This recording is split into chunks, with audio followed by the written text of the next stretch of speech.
a aula de revisão referente, né, ao nosso terceiro semestre de vocês. Vocês ainda terão outros pela frente, mas agora a gente está começando, né? Viemos eu e o professor Jader para dar essa aula de revisão e mais para tirar as dúvidas de vocês, algumas dúvidas que porventura estão ficando em relação aos conteúdos, certo? Eu vou começar a falar, vou tentar ser breve para que vocês tenham um pouquinho de tempo para discutir com a gente tirar dúvida, mas na hora que eu estiver falando, caso surja alguma dúvida, podem falar, tá certo? Eu tentei preparar a aula pensando nas discussões que nós tivemos lá no chat e alguns pontos ficaram mais abordados, então assim, caso porventura tenha algum assunto que vocês tenham curiosidade, certo? É só vocês falarem. Vou tentar fazer aquela contextualização que vocês estudaram ao longo dessas semanas. E qual é a contextualização? É que para a gente entender o que acontece na economia de hoje, não adianta a gente só olhar o ontem. É preciso que a gente analise o que aconteceu alguns tempos atrás. E que tempo atrás é esse? A formação econômica do Brasil. Tem muitos assuntos que vocês já viram aqui de economia brasileira que vocês talvez tenham estudado em história. Só que a nossa abordagem agora é a abordagem do ponto de vista da formação econômica e não da história do Brasil. Apesar de que a história vai estar muito interligada com as questões econômicas. Então, para a gente começar a falar sobre a formação da economia brasileira, é importante a gente lembrar como foi a contextualização inicial. Então, qual foi a primeira característica da nossa formação?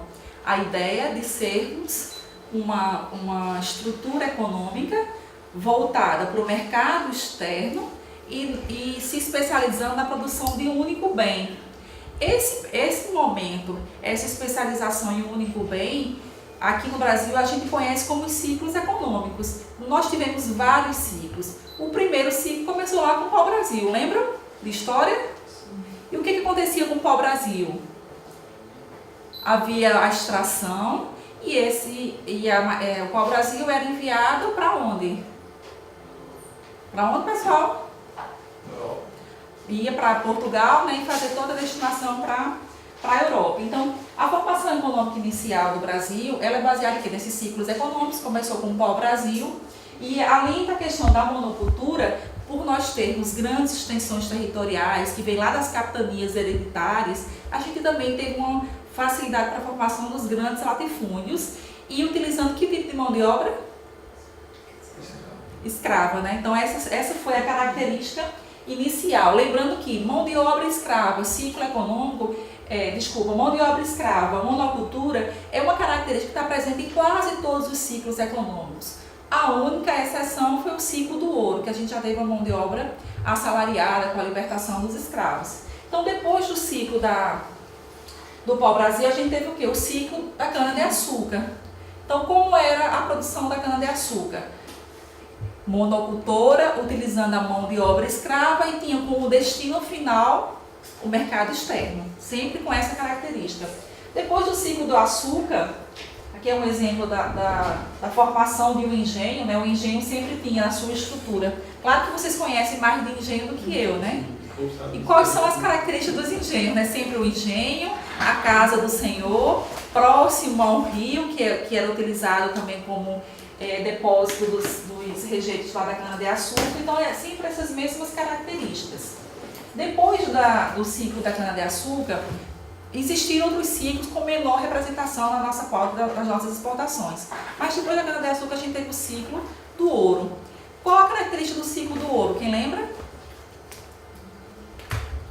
A ocupação lá das Minas Gerais, né? Começou um fluxo migratório, agora com destino à região das Minas Gerais, com o objetivo do enriquecimento através da extração lá do ouro e das pedras preciosas. Então, o que acontece? Já que nesse momento a gente pode perceber, a gente começa um ciclo econômico, monocultor, exportador, mão de obra escrava, a gente se especializa num único produto com destino no mercado externo.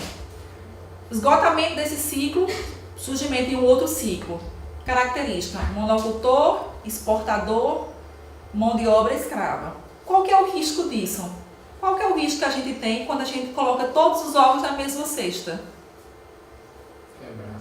Se a cesta cair, todos os ovos vão quebrar, né? Então agora vocês começam a perceber que Quando a economia ela começa a se especializar no único produto, com destino ao único mercado, o risco de, porventura, um desse cliente não comprar o produto ou você ter algum problema em relação à produção, isso vai dificultar a situação econômica daquele país.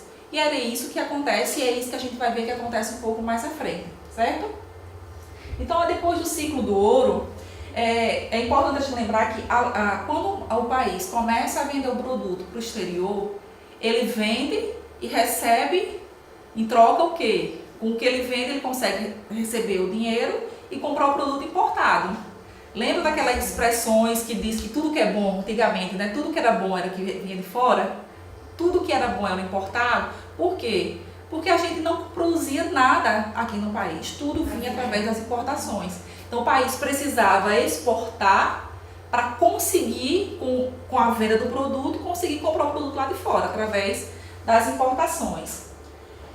E aí, depois do ciclo do ouro, a gente teve também um ciclo do café, que foi um dos ciclos mais expressivos aqui da nossa economia, ligado com a agricultura.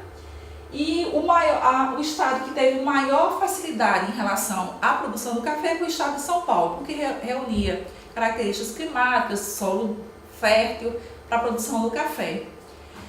Da mesma forma, o café monocultor com destino mercado externo. Aí ele já tinha uma diversificação em relação aos clientes, porque aí a produção do café também ia para os Estados Unidos.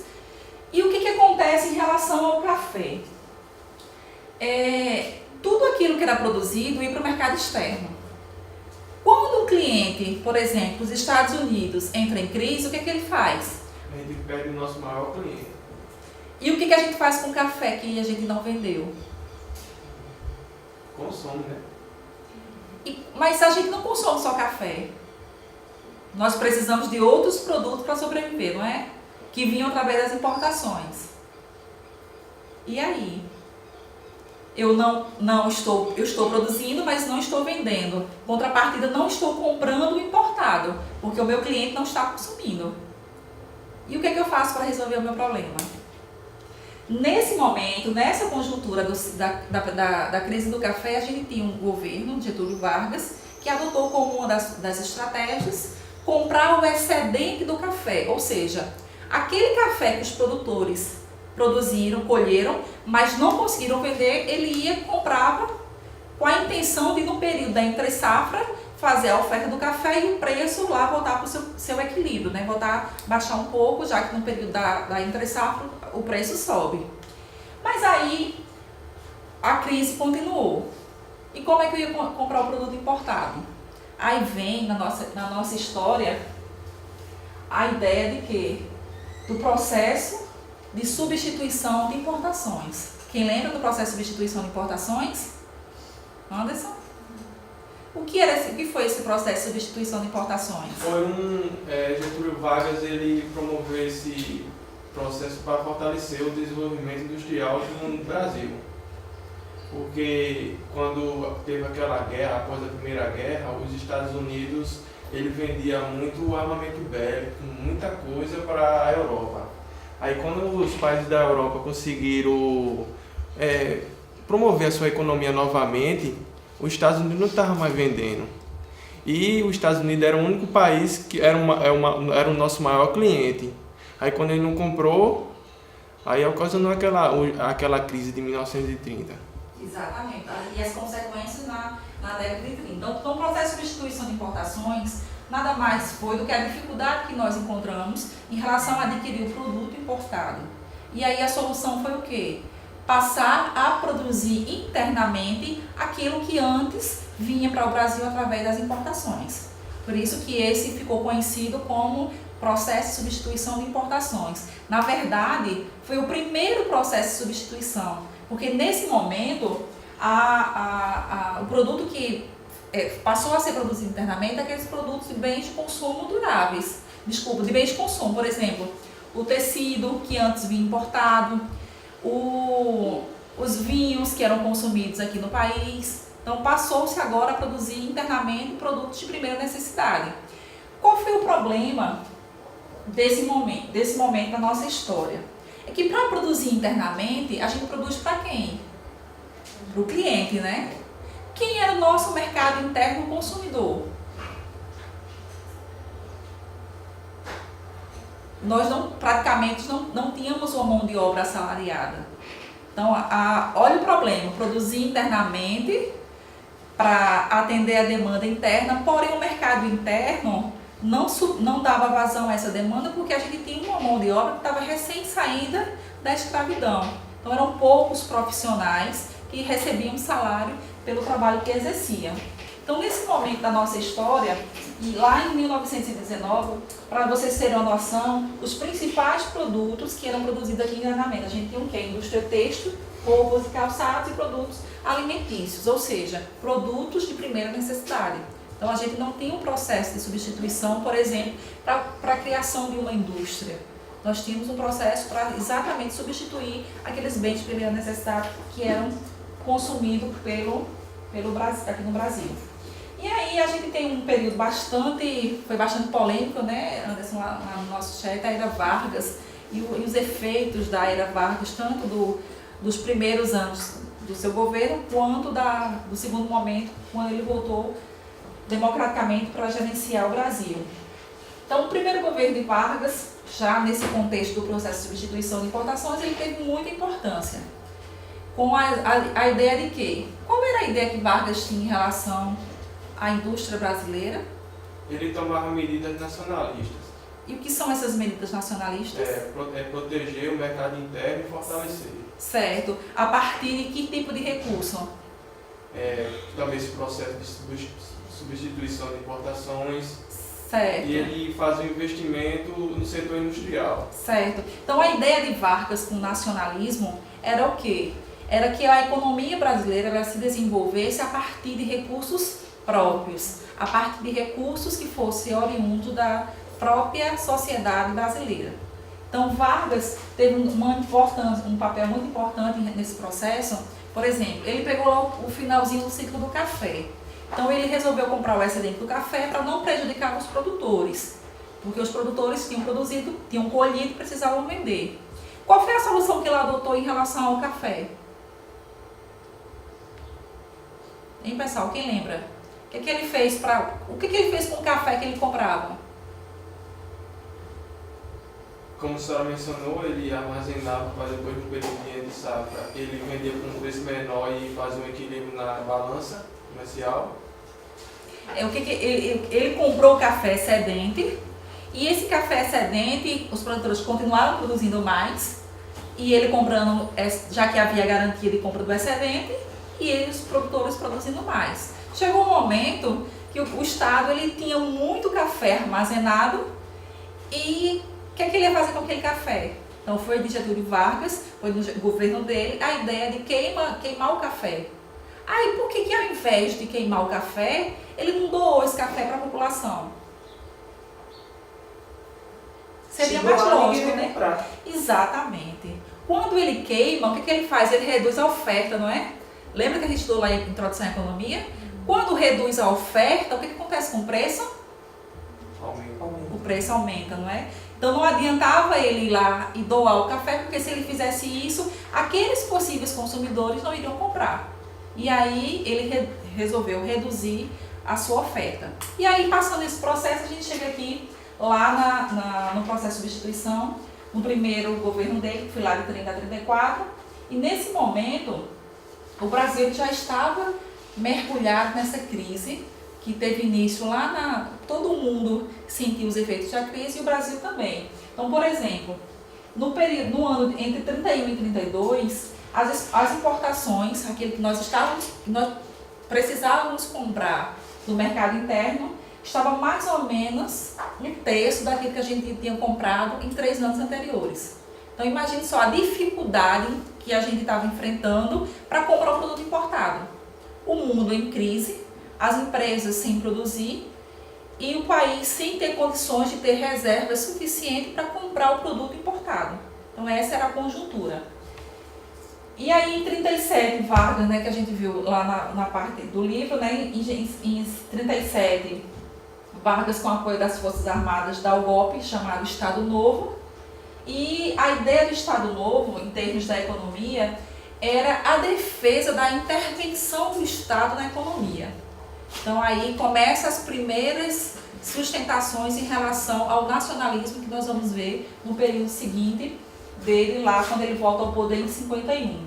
E aí, quando ele volta em 51, a ideia dele é que o Estado ele tem que intervir, ele tem que ser o responsável pelo desenvolvimento, mas que para desenvolver e para conseguir gerenciar essas questões econômicas, o que é que Vargas faz? Ele faz um pacto populista, né? Quando a gente fala em governo populista, dá a ideia de que o governo ele é próximo do povo. O que é que Vargas fez para conseguir estar tão próximo do povo? Ele negociou com todas as esferas sociais, desde a população, desde a classe trabalhadora, aos empresários ligados ao setor agrícola. Então ele fez toda uma envoltura nas classes sociais para poder exercer o seu mandato aí nesse momento. É tanto que tem um ditado, né? Quem é o ditado que se fala sobre Getúlio Vargas? Que ele é o quê? Pai dos pobres. E mãe dos ricos, né? Porque ele fazia toda essa negociação com todas as classes sociais. Então, lá no segundo governo de Vargas, com a ideia do nacionalismo, o que ele fez? Um dos primeiros contatos que o governo tem com a ideia de planejamento e de planejar antes de fazer as execuções. Então, ele fez um diagnóstico da economia brasileira e desse diagnóstico ele identificou que existiam 41 setores que deveriam ser priorizados para que o país pudesse se desenvolver economicamente. E aí, nessa conjuntura, o que ele fez? Criou o Banco Nacional de Desenvolvimento, o atual BNDES de hoje, e a Petrobras, porque eram áreas estratégicas para que o desenvolvimento econômico pudesse acontecer. E aí, quando chega o fim do governo dele, em 54, né? Como foi que o governo dele acabou? Quem lembra? Suicídio. Um suicídio, né? Então, nesse momento, encerra-se o governo Vargas, encerra-se a sua vida, né? O governo com a sua vida, e também encerra a primeira fase do processo de substituição de importações.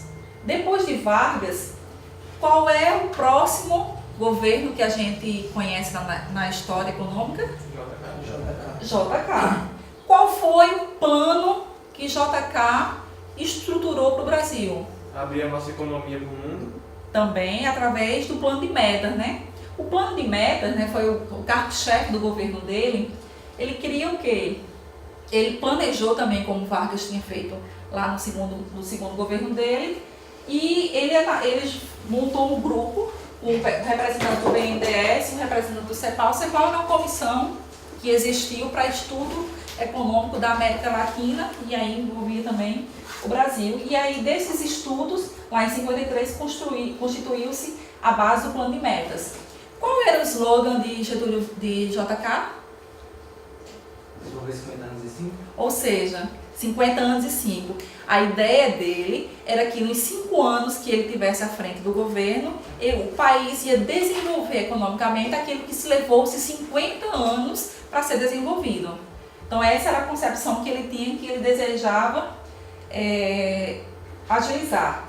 E aí esse grupo misto, né, que foi composto pelo representante do BNDE e pela CEPAL, identificou quais são os principais pontos de estrangulamento da economia, ou seja, quais os principais setores que o país deveria adotar como prioridade para resolver os seus gargalos em termos de crescimento econômico. E esse plano, o resultado dele, né, foi um conjunto de 31 metas envolvendo vários setores, os principais setores, né, energia, transporte, siderurgia, refino de petróleo. Então foram esses os setores que tiveram maior prioridade. Mas a prioridade, alguns dizem, inclusive, uma prioridade particular que ele tinha, era a construção de Brasília. Aí existem várias teorias, né, que a gente viu, né, Anderson e os colegas que participaram lá do chat.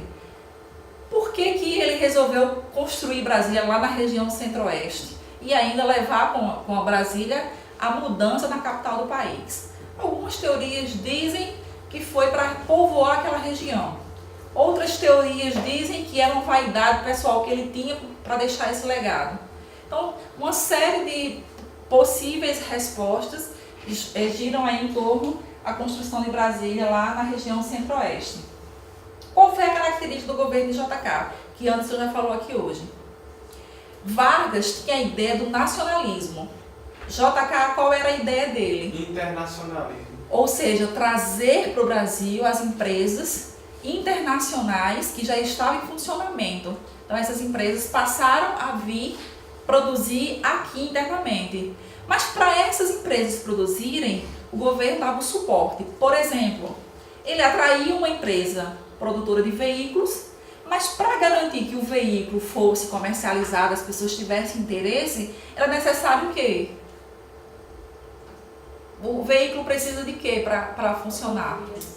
Rodovias. Então, o suporte que o governo ia dar, o governo dele se propôs, é na parte da infraestrutura através das rodovias. Em contrapartida, isso seria um estímulo para que as empresas do setor de transporte, fabricação de automóveis, pudessem estar vindo aqui para o Brasil. E aí ele foi fazendo essas negociações para poder expandir a economia. O grande problema que ele não contava é que para fazer esse tipo de investimento, seja uma rodovia que gera um bem-estar muito grande, ou seja, na construção, no melhoramento do petróleo, precisa de dinheiro.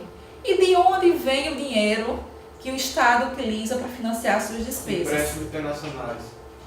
Só de empréstimos? A maior parte vem da arrecadação, né? Empréstimos, financiamentos. Além disso, o que ele fez lá no finalzinho do governo para conseguir financiar todos os gastos que ele estava tendo?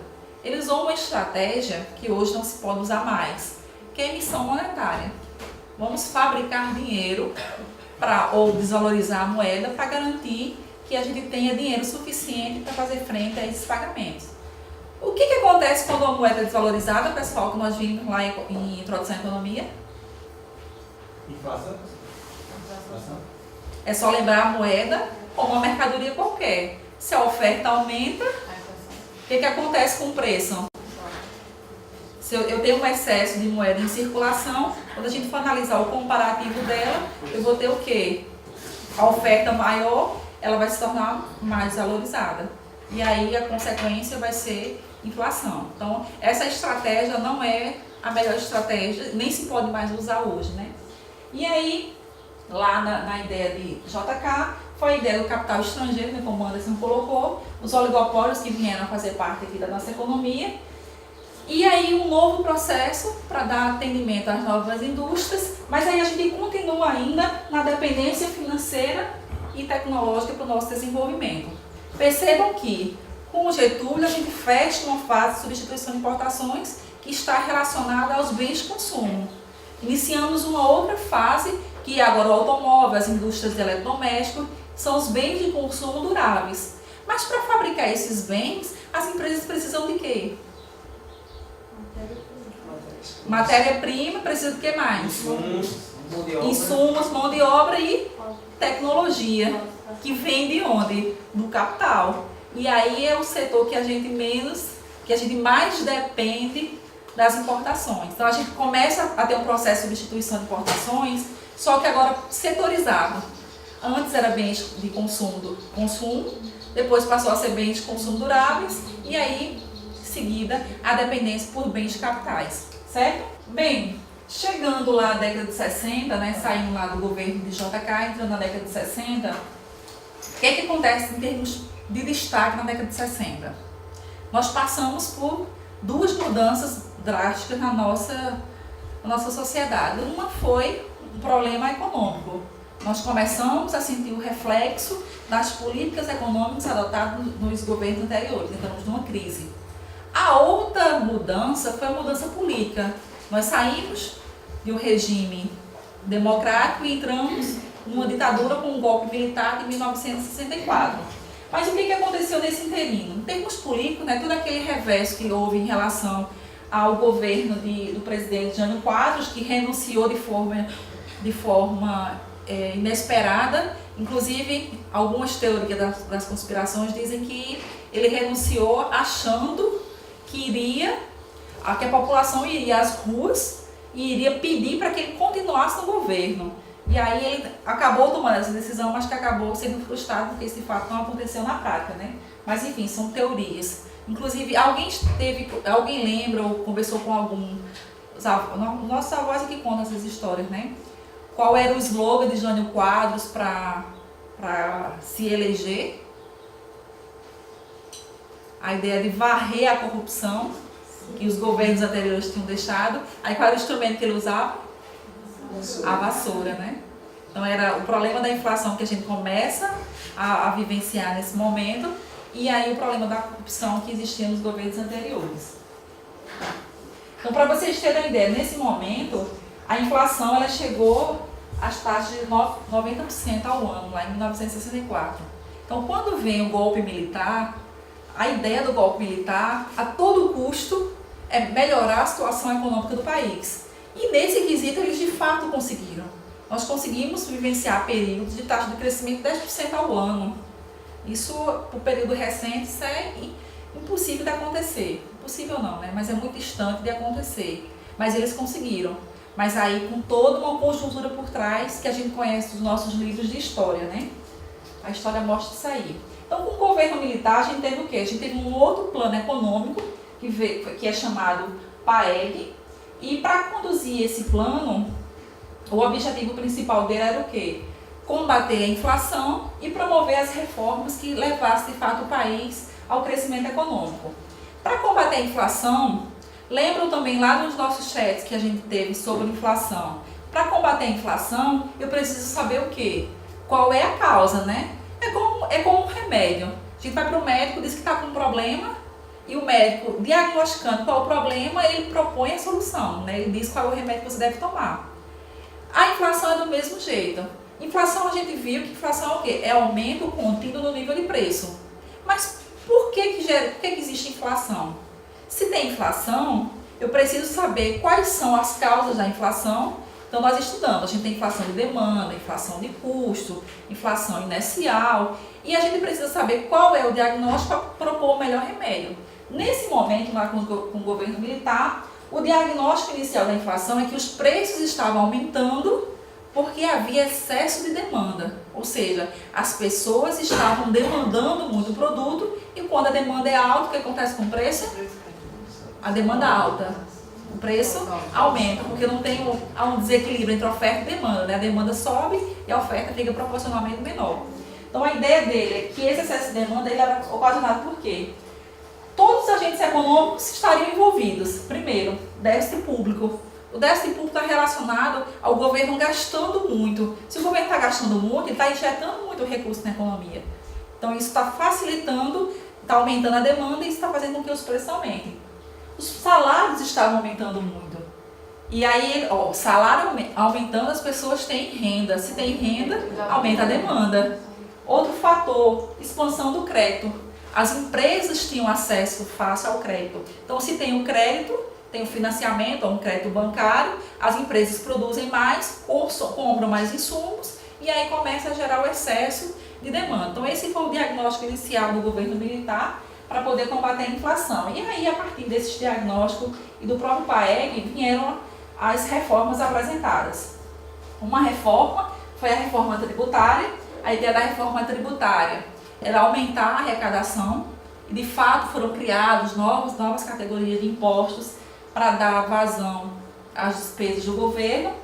E em termos dos tributos, ficou tudo centralizado em torno da União. Percebam que a gente tem impostos que são de competências municipais, estaduais ou federais. Nesse momento, a maior parte dos recursos eles eram centralizados no governo federal. É a ideia que a gente chama dos prefeitos e dos governadores irem com pires na mão para pedir recurso ao governo federal. Então ficava sempre na dependência da forma como o governo federal ia disponibilizar e repartir esses recursos. Diferente do que aconteceu lá após a Constituição de 88, que ficou tudo mais descentralizado. Uma outra reforma foi a reforma monetária e financeira. Aí veio a reforma do sistema financeiro do mercado de capitais e veio a criação do Banco Central, que hoje exerce um papel extremamente essencial na nossa economia. e também a reforma do sistema financeiro, para tentar resolver os problemas relacionados ao déficit habitacional que aqui no país a gente tinha. Outra reforma do PAEG foi a reforma do setor externo, ou seja, começou-se a dar incentivos fiscais para aqueles produtos ou para aquelas empresas que mandavam produtos para o mercado externo. Mas por que o governo fazia isso? O que é que vocês acham? Por que ele dá um subsídio? Por que ele incentivar as empresas a vender para o mercado externo? Uma medida protecionista? Para quem?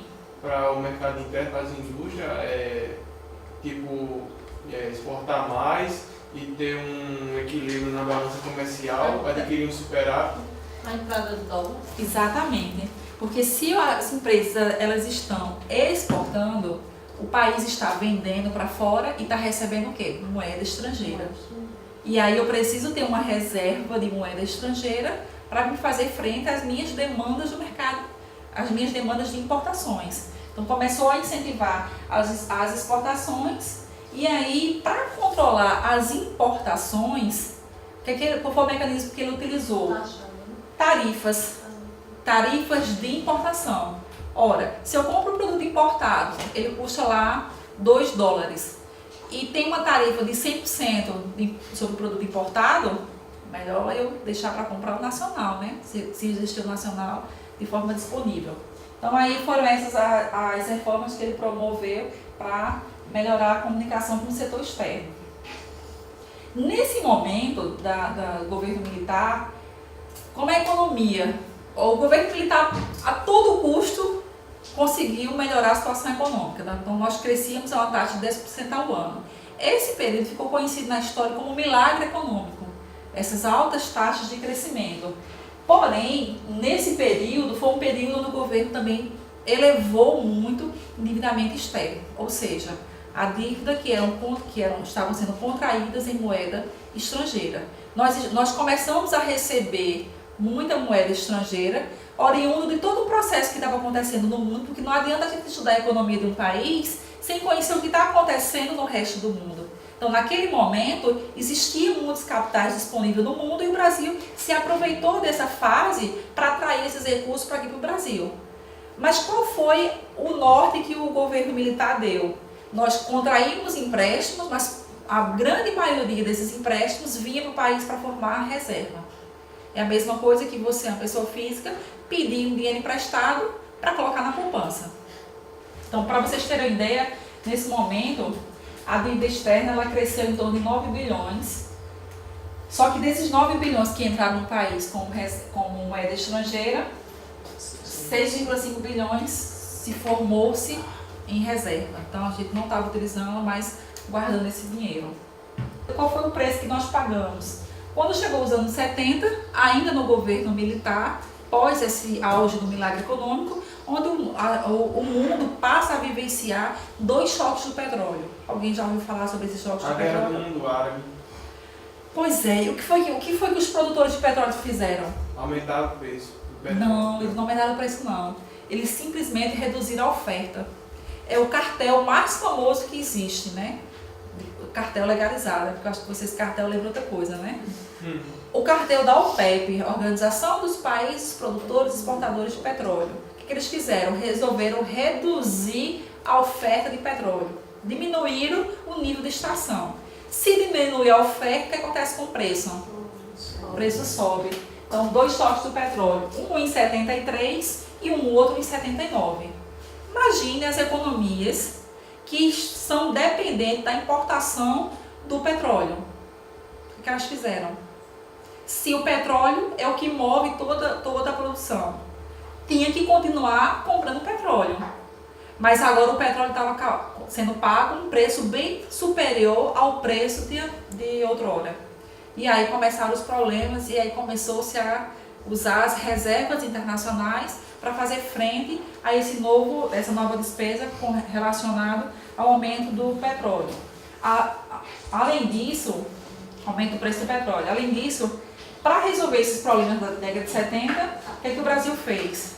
Lançou 2 novos planos econômicos, que foi o primeiro Plano Nacional de Desenvolvimento Econômico, lá em 72 até 74, e o segundo plano, que foi em 75 e 79.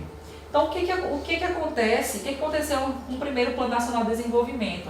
Ele foi elaborado no governo de Médici e ele tinha como objetivo transformar a economia brasileira numa economia desenvolvida. Então, vamos desenvolver a nossa economia. Mas, para desenvolver, eu não vou trazer a indústria de bens de consumo, nem a indústria de bens de consumo duráveis. Eu preciso utilizar outros mecanismos para garantir esse crescimento econômico. Então, eu começo a investir em quê? Na siderurgia, no setor petroquímico, vou investir no transporte, energia elétrica. Energia elétrica a gente reclama hoje, mas em anos, nessa época, por exemplo, era um caos.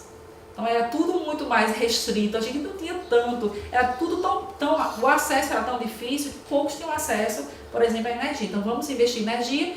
Nenhuma empresa vive sem energia. Então é um insumo básico. Vamos investir em ciência e tecnologia com a criação das Embrapas da vida, para fazer o melhoramento da produção agrícola. Então foram estratégias que foram sendo tomadas ainda nesse período. E aí a prioridade lá no primeiro Plano Nacional de Desenvolvimento é o quê?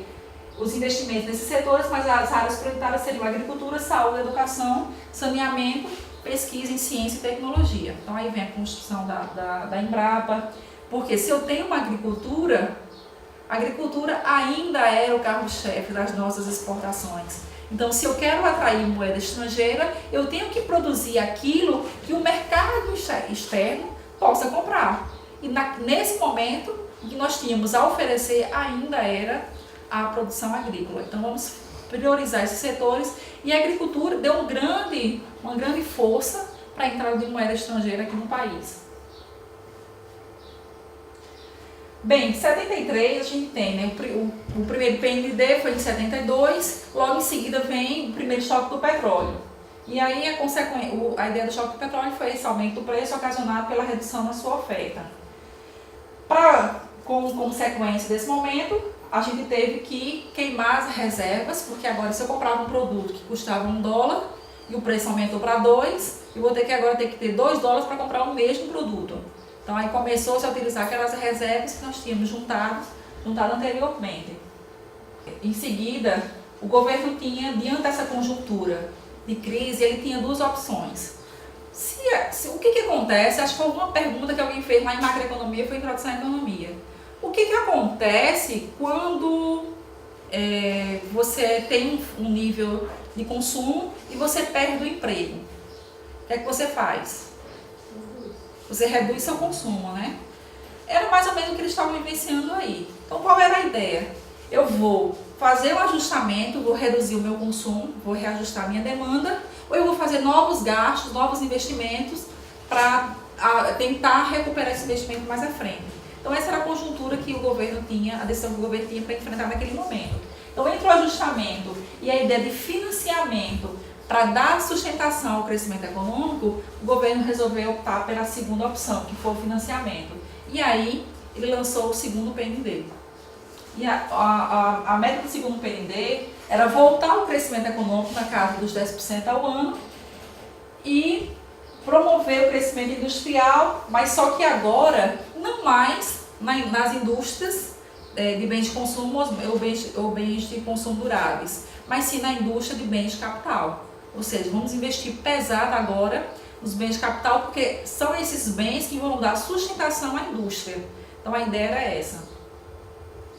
Bem, nesse contexto, em 79 a gente passa pelo segundo choque do petróleo, onde aumenta-se ainda mais o preço do petróleo, e eu preciso agora de mais reserva para fazer frente a esse novo pagamento. E internamente aqui no Brasil a gente tinha o quê? Uma situação extremamente desfavorável. Se o petróleo está muito alto, se a economia está em crise, as pessoas não estão produzindo ou consumindo. A arrecadação do governo começou a diminuir. Além disso, aqueles recursos que estavam disponíveis ao longo da década de 70, que eram recursos que estavam acessíveis, eles passaram agora a sofrer a economia brasileira sofreu um golpe. Qual foi o golpe? Esses empréstimos, eles foram contraídos a taxa de juros flutuantes, ou seja, o governo contraiu uma dívida sendo responsável por pagar os juros por essa dívida, mas ele não sabia qual era a taxa que ia pagar. E na hora de fazer o pagamento é que ele fica sabendo que a economia norte-americana resolveu, para combater a inflação deles, resolveu aumentar a taxa de juros.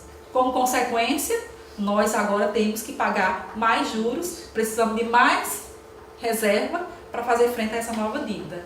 E aí, dessa conjuntura de 79, passando para a década de 80, a gente começa a sentir as consequências dessas decisões. E aí a gente entra na década de 80, com a crise da dívida externa, e aí a consequência foi a recessão que aconteceu em 81 e 82, inclusive fizemos negociação com o FMI, e toda a década de 80 ficou conhecida na economia como a década perdida. Então nós passamos essa década como se ela não tivesse existido, ou melhor, de forma negativa, porque só tiveram problemas para ser corrigido. Qual foi o principal problema da década de 80? Inflação. Aí começam-se a saga dos planos para combater a inflação. Olha, de 86 a 91 a gente tem praticamente um plano por ano, com um único e exclusivo objetivo: combater a inflação. O primeiro dele, lá em 86, foi o Plano Cruzado, ainda do governo Sarney. A ideia do Plano Cruzado foi o quê? As principais ideias, tá, gente? Não dá para trazer tudo de cada plano, então eu tentei trazer só aqueles pontos que eu achei que eram um pouco mais importantes. A ideia do Plano Cruzado foi o quê? Substituir o cruzeiro pelo cruzado. Então a gente já troca a moeda para tentar minimizar o efeito do nome. A ideia que foi utilizada foi a ideia de congelamento de preços, ou seja, o governo diz, olha, a partir de amanhã o preço do produto é igual ao preço que está sendo praticado hoje, ninguém pode aumentar, os preços estão congelados. Se o preço está congelado, isso é bom ou ruim? Depende, né? Vocês já observaram que a economia tudo depende, né? Tudo depende da forma, da conjuntura, das informações que eu tenho, então tudo depende. E aí, se os preços são congelados, depende. É bom para quem? Para o consumidor é ótimo, porque o preço está congelado, ele vai pagar o preço que ele sabe exatamente que preço é. E para a empresa? Se o preço está congelado, mas será que aquele preço que está sendo congelado para aquela empresa, ela estava no nível que ela estava tendo um lucro alto? O fornecedor, por exemplo. E os fornecedores, será que estão fornecendo aquele nível de preço? Será que é viável para a empresa continuar produzindo para vender o produto por aquele preço que está congelado? E aí, gente, a gente tem o quê? Plano cruzado para combater a inflação. Qual era a medida? Congelar preço. Mas o que acontecia com o salário? Lembrando, preço, quando a gente fala em preço, o salário também é um preço pelo trabalho. No caso, congela o salário também. Pois é. Só que toda vez que a inflação atingisse 20%, a gente usava o gatilho salarial, ou seja, inflação acumulou em 20%, os salários são reajustados pela inflação. Aí veja a conjuntura, um plano para combater a inflação, onde o preço está congelado, porém os reajustes salariais são reflexo da inflação. Então eu tenho preço congelado, empresas com dificuldades em continuar produzindo para vender aquele nível de preço e um aumento da demanda em função do salário maior. Consequência? Inflação da demanda? Mais inflação. E aí Todo jeito a gente se toca. vem um novo plano Bresser, lá em 87. A ideia dele era o quê? Conter a inflação e evitar que ela se tornasse uma hiperinflação. E aí o que ele fez? Congelou agora salários. Só que aí ele não usou um tempo determinado como anterior, ele fez uma previsão de tempo. E associado ao congelamento dos preços, ele adotou a desvalorização cambial. Se uma moeda está desvalorizada, ela incentiva as exportações. Bem, o plano Bresser deu certo? Não. Em 88 veio o plano Verão. O plano Verão, ele foi chamado de um plano de a política do feijão com arroz, ou seja, quem elaborou disse, olha, não prometo fazer grandes mudanças, não vou mudar muita coisa. E aí, qual foi a ideia do plano Verão? Diminuir os gastos públicos, novamente, congelamento de preços e introdução do cruzado novo. Só para vocês terem uma ideia, foi cortado os zeros da moeda. Imagina naquela época se você fosse comprar um carro à vista. Você teria que levar o dinheiro numa carroça, né? Ia ser tanta moeda, porque era uma moeda muito desvalorizada. Então o plano cortou os zeros, ou seja, um cruzado novo seria o equivalente a 1000 cruzados, para poder reduzir aí o volume de moeda em circulação. Passou o plano, no verão veio o quê? Os planos Collor. Então a gente teve Collor 1 e teve Collor 2. O plano Collor 1, qual era a ideia? A ideia dele era, talvez tenha sido o maior erro da equipe econômica dele, foi em relação ao diagnóstico da inflação. A ideia que eles tinham, que a equipe econômica tinha, é que a inflação ela era muito alta porque as pessoas transformavam seus ativos financeiros em moeda muito rápido. Por exemplo, eu ia lá, depositava o dinheiro na aplicação bancária, no outro dia pegava a rentabilidade dos overnights que existiam, no outro dia eu sacava o dinheiro e já ia para o mercado consumir. Então, a facilidade que as pessoas tinham em transformar o ativo financeiro em dinheiro, em moeda, em espécie, fazia com que a demanda continuasse aumentando. Aí o que ele fez? Qual foi a medida que Collor adotou? Até quem não nasceu nessa época sabe. O que ele fez? Para reduzir a liquidez da moeda em circulação, para reduzir o poder de compra das pessoas, já que as pessoas transformavam os ativos financeiros em moeda muito rápido, ele bloqueou, ele fez um confisco lá das aplicações que as pessoas mantinham no banco. Qual foi o problema? É que o entendimento dele em relação à inflação, ao diagnóstico da inflação estava errado. Porque muitas vezes, inclusive isso acontecia com o setor público, quem deixava o dinheiro aplicado de um dia para tirar no outro dia com a rentabilidade, aquele dinheiro da aplicação não era poupança, não era parte da renda que a gente não usa para o consumo. Aquele era o capital de giro das empresas, era o capital que ia pagar salários, fornecedores, era o recurso que a prefeitura recebia dia 2, mas só ia pagar servidor dia 5, então 2, 3 dias ela recebia a rentabilidade pelo dinheiro ter ficado lá parado. E aí começou o caos, né? É tanto que a economia ficou tão desestabilizada que logo em seguida lançou o plano Collor 2 para tentar flexibilizar essas medidas que foram tomadas. Então as pessoas poderiam sacar o dinheiro que estava bloqueado, poderiam, mas tinha um limite diário. Só que aí, quem tem um fornecedor a pagar, uma folha de pagamento para pagar, não pode ficar contando com aquele dinheiro restrito. Aí começou os problemas, né? Em relação às empresas e em toda a economia. Bem, passando o plano Collor lá no governo, toda aquela conjuntura política, né, do plano Collor 2, dos escândalos que o governo dele enfrentou e até a sua saída do governo, aí assume quem? O seu vice. Quem era o vice de Collor? Itamar Franco. E o que Itamar Franco faz? Lança o Plano Real. Qual foi a diferença do Plano Real em relação aos anteriores? Ele adotou estratégias totalmente diferentes. A estratégia do Plano Real foi que garantiu o seu sucesso. E, de fato, foi o único plano que combateu a inflação. Então, ao invés de começar de um dia para a noite uma moeda nova, ou congelar preço, ou fazer qualquer coisa que os outros já vinham fazendo, ele fez diferente. Fez o Plano Real dividido em etapas. A primeira etapa seria o equilíbrio das contas do governo. O governo passou agora a se equilibrar, a gastar menos do que aquilo que ele arrecada, inclusive começou com o Collor, mas aí se intensifica no governo do FHC a ideia das privatizações para desafogar as contas públicas em relação às despesas com essas empresas. Em seguida, né, paralelo com a moeda, veio a criação da URV, né, Unidade Real de Valor. Então, o que seria essa URV? Seria uma moeda paralela, e essa moeda, todos os dias, era feito o reajuste dos seus valores para que ela não gerasse interferência na nova moeda que estava surgindo, que era o real.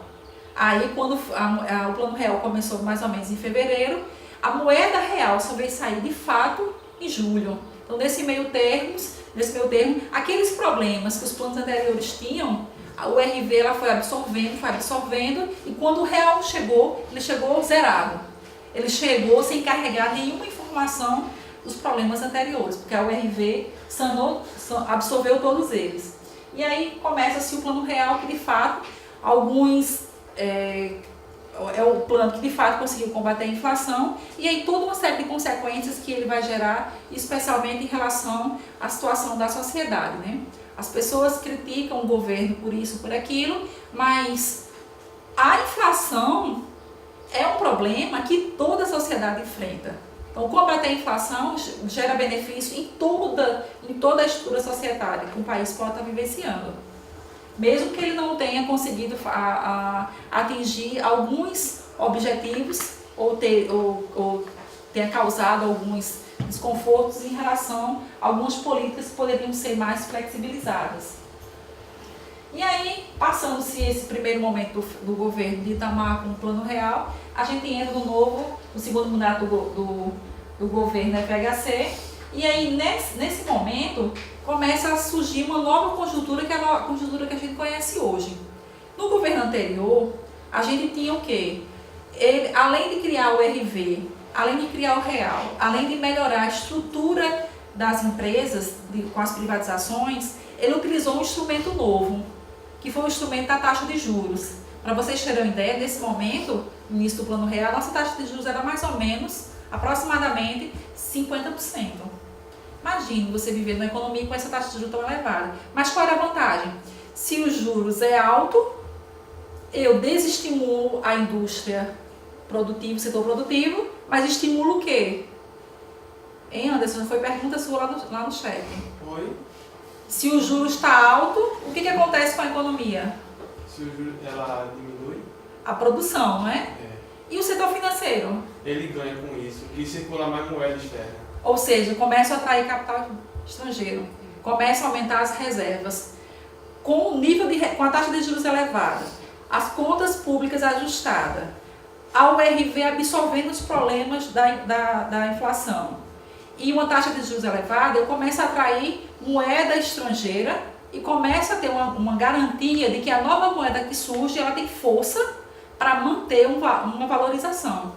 O real já surge super valorizado. Valorizado quanto? Para vocês terem uma ideia, nesse momento, com R$1 eu comprava mais que $1. Não era nem de 1 para 1, era de menos. R$1 era era mais valioso do que o próprio dólar.